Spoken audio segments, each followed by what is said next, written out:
Hey everyone, welcome to Music Theory for Electronic Musicians 2. I just finished recording the whole class, so I skipped this video, the intro thing, and I did the whole class.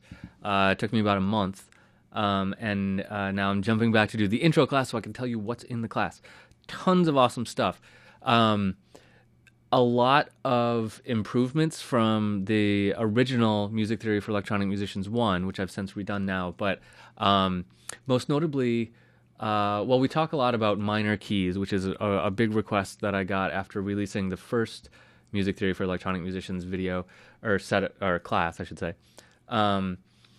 So a lot of minor keys, a lot of minor chords, doing more extensive stuff with that. We also spend a good amount of time talking about creating melodies, creating bass lines, and throughout it we talk about creating chords and harmonies for your tracks. So it's kind of got a production spin to it and a composition spin to it, but mostly we talk about how to find things that sound good when you're working.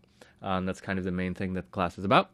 Also in this class I've incorporated a ton of analysis sections. So by analysis, that doesn't mean like don't freak out about analysis. What that means is that we pick a tune, we pick it apart, and look at what chords they did in the tune. What's the chord progression? What's the bass line? What's the melody? How does it all work together?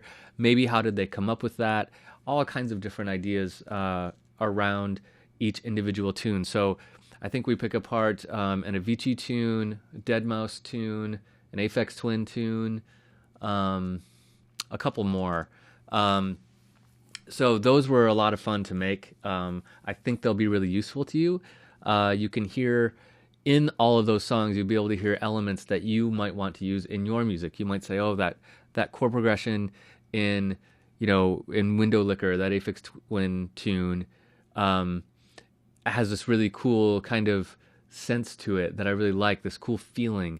And so what we're doing with these analysis sections is trying to pull out that feeling, trying to figure out why it sounds that way so that you can incorporate it into your music.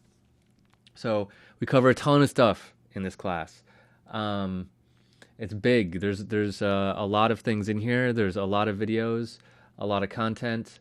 I'm really happy with it though. I think it'll be really useful to you. It was fun to make, and I really hope you enjoy it. So get ready to dive in and learn about all these little dots on the page or on the screen and how they work to make some cool music.